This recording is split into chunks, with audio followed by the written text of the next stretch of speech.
Maybe I do full clip someday, maybe not, but I hope that this video is a breadcrumb for future generations.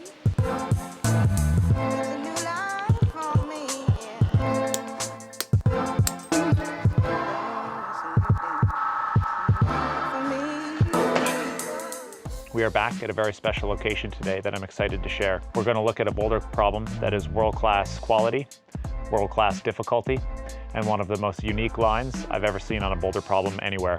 Before we jump into the climbing, a little bit of background on this area. I am standing underneath a giant boulder deep in the Terrence Bay Wilderness area. More people will see this video than will ever experience this location in real life.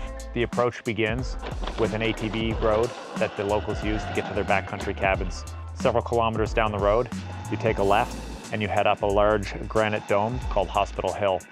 When you crest the hill, you're treated with some of the most spectacular views anywhere in this part of the world. There's a sweeping vista of the coastline from West Pennant to Terrence Bay, as well as kilometers and kilometers of the untouched wilderness in the Terrence Bay Wilderness Preserve. To finish the approach to the bouldering area, you continue to the southern slope of the Hospital Hill, which was carved by glaciers and consists of exposed granite outcrop. You drop down the slope, traversing through a swamp that looks like a scene out of the movie from Jurassic Park, with lush vegetation and giant ferns, before it finally opens up into this beautiful hardwood grove, and this giant boulder is greeting you on the side of a lake with shelter on all three sides from the sheer granite cliffs.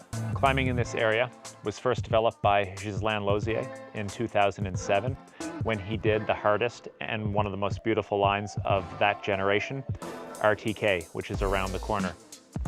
RTK was first attempted by Nick Sagar, who was unable to have success, which speaks to the difficulty. RTK climbs up a steep granite face with a series of perfect horizontal crimps, powerful movement. It's a style that is very rare to find on these granite boulders. RTK faces south, is sheltered from three sides, and overlooks the pond behind us. It's a beautiful climb in a beautiful location that makes for a fantastic wintertime project. Sadly, Ghislain did not document or share RTK, and it was lost from memory of Nova Scotia climbers. And some things that should not have been forgotten were lost. Years would go by, and Ben Smith would have to rediscover this area, bushwhacking through the harsh wilderness to re-find this lost boulder. When chance came, it ensnared a new bearer. Ben would briefly try RTK, but ultimately set his sights on the undone project that I'm standing underneath and runs out of this cave. It's hard to fathom how Ben Smith had the vision to see a project here.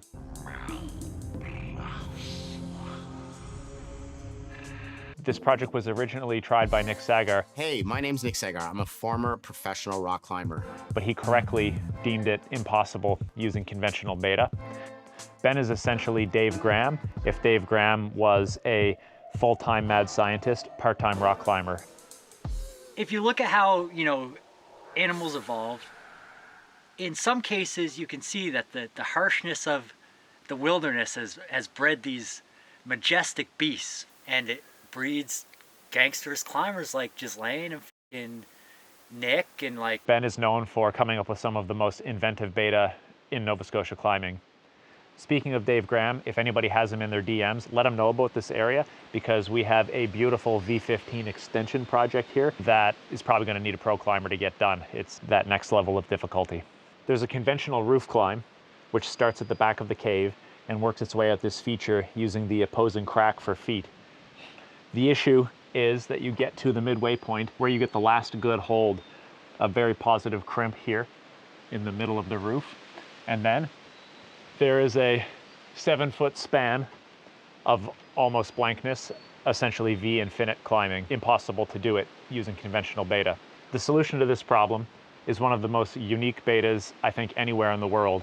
A foot above your head on the ceiling on a bad smear, get a very tenuous, difficult, and nuanced knee bar, and then you're able to take enough weight off of your hands that you can negotiate 7 feet of climbing on almost blankness in order to finally gain a decent pocket at the cave's lip. This is certainly one of the most difficult knee bars anywhere in this country and anywhere in North America. For context, Ben Smith is a world-class knee bar expert. He spent less time on the difficult V13 knee bar, Chris Sharma's Diabolic in Waco tanks than it did to dial in the knee bar here on full clip.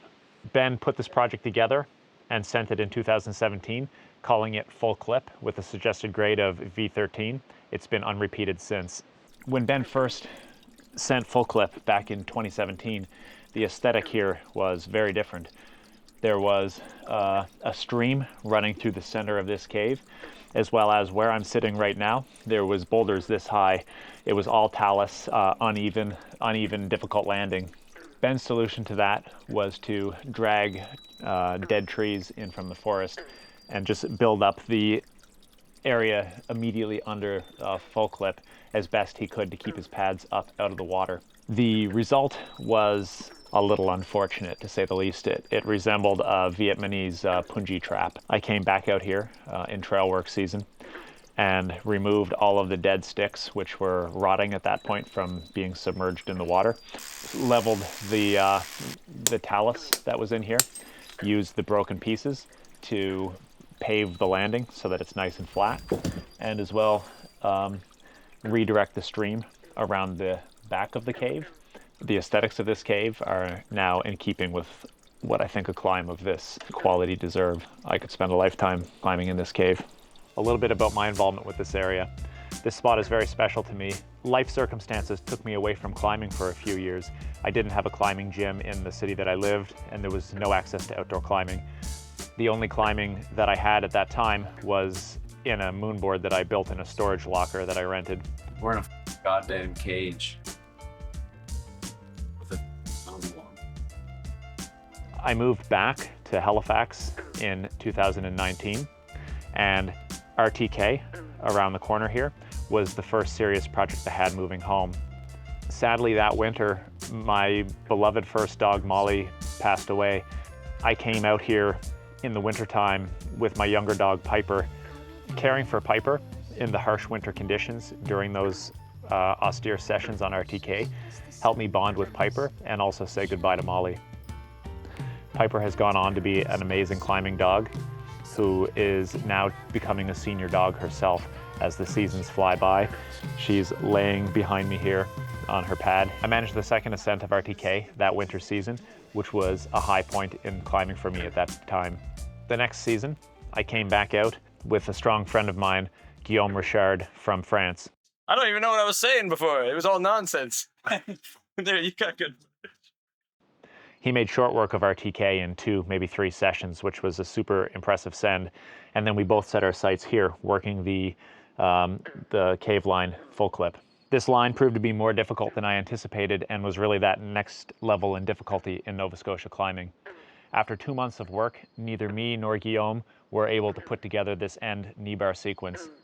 I did manage the opening half of the climb to the good hold here, which goes at about V11, but at that time, the idea of doing the full line when I couldn't even do the knee bar sequence in isolation with a power spot was really aspirational and not realistic. Guillaume and I moved on to other things that season, and I've not come back since. So my goal for today is to showcase this amazing line so that it never gets lost down the memory hole again. If I could stick this knee bar sequence, that would represent sort of a new milestone in my own personal climbing journey. So I'd be super psyched with that. Sun in the sky, you know how I feel. Breeze drifting on by, you know how I feel. It's a new dawn, it's a new day. It's a new life for me, yeah.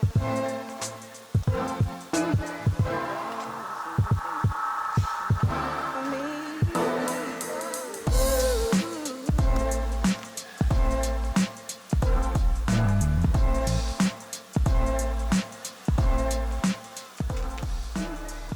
We're no stranger to difficult knee bars here in Nova Scotia. We don't tend to get traditional jam style knee bars. Instead, what we end up with most of the time is a friction-based knee bar, where you're gonna have knee bar pad and you're gonna use your leg adductors to make contact with the rock, and you're going to have compression on somewhere else, and you're going to be compressing between the two, and it's just the friction between the crystals and the rubber that keeps you on. Nova Scotia has some pretty difficult knee bars, and Ben Smith is best knee bar climber that Nova Scotia has ever produced. I've learned some good tips and tricks from my buddy Ben when it comes to taking on a knee bar of top tier difficulty. First thing, obviously, you're going to be in shorts to prevent knee bar pad slide. The next thing is you don't want any hair underneath the knee bar pad. There's not going to be any hair left at the end of a difficult knee bar session anyway, so you may as well get rid of it ahead of time. At the end of your session, you're going to have weeping sores. My entire body is just an oozing orifice of blood. I tend to put athletic tape down anywhere I get sores or hot spots. On full clip, there's a patch right in the front of my leg, as well as always on the biceps tendon on the back of the leg, both sides.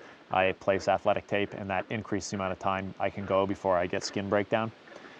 I warm up the adhesive with my heat gun, helps the tape stick better first try. The next step, some people use sticky spray. My solution to that was actually just to build custom knee bar pads with a better strap system, and I haven't found that I need the sticky spray. You really want to focus on the straps, they're key. So quite a lot of tension there, and lock it down. Then the next thing you can do, and I've often done, is duct tape around the top of the pad. The problem with the duct tape method is that it holds the pad very securely, but then you just don't want to take it off for the rest of the sesh. This pad comes off very easily. The quick on and off, and being able to consistently get that really good application. Really happy with how that turned out. Birds flying high, you know how I feel. Sun in the sky, you know how I feel. All right. Breeze drifting on by, you know how I feel. Whoa. It's a new dawn, it's a new day. It's a new life for me, yeah.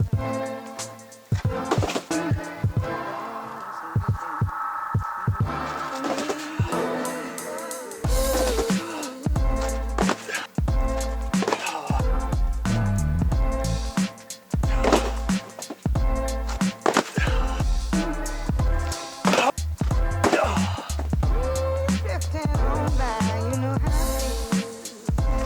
Oh, yeah. Okay.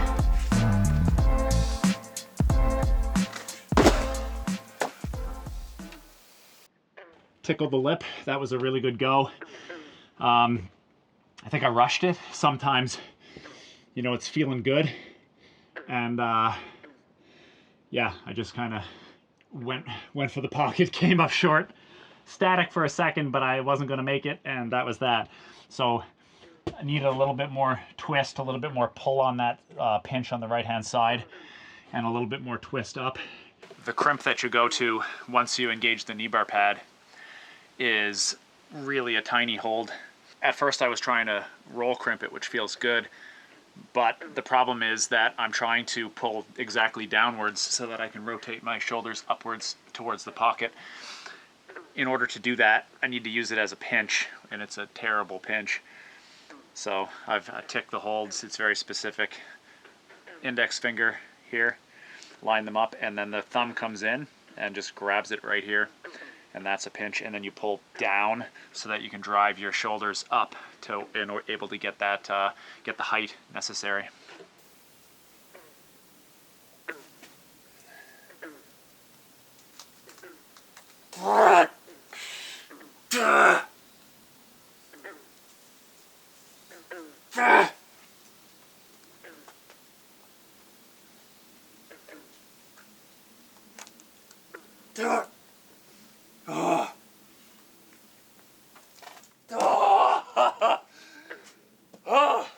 Yeah.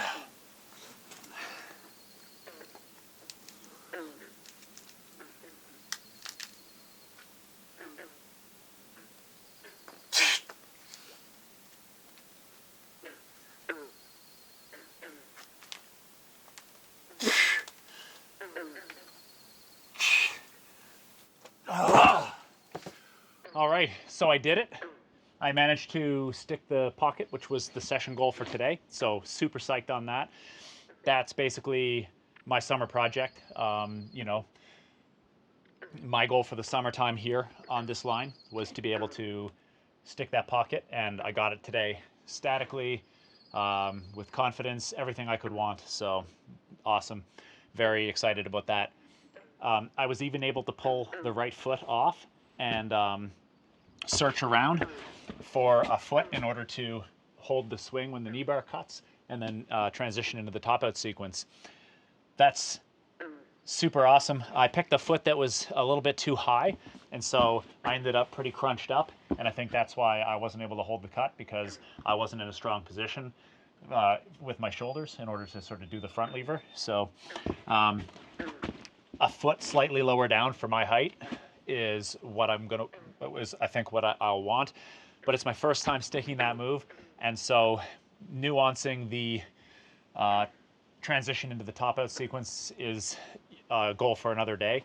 I'm happy with what I've accomplished here today, and I'm going to give it a few more goes. I still feel like I have some energy left, but I'm super psyched. Sky, you know how I feel. Breeze drifting on by, you know how I feel. Whoa. It's a new dawn, it's a new day. It's a new life for me, yeah.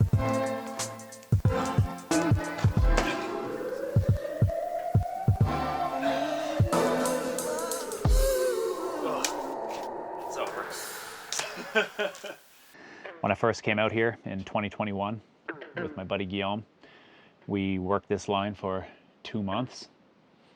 At that time I had done RTK, I had done refined line, the first ascent with a difficult knee bar sequence, and just didn't get anywhere.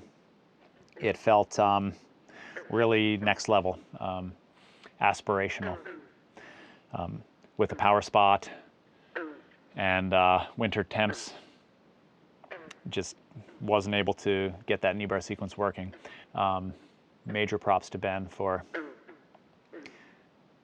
solving the problem, having the vision to see it, solving the problem, and then the determination to put it all together and send this majestic world-class line. For my part, I'm just happy that I was able to progress in my own climbing and execute on something tonight that was previously impossible for me. This represents definite progress, so I'm super psyched on that. And maybe I do full clip someday, maybe not. But I hope that this video is a breadcrumb for future generations to make sure that this impressive achievement isn't lost down the memory hole a second time.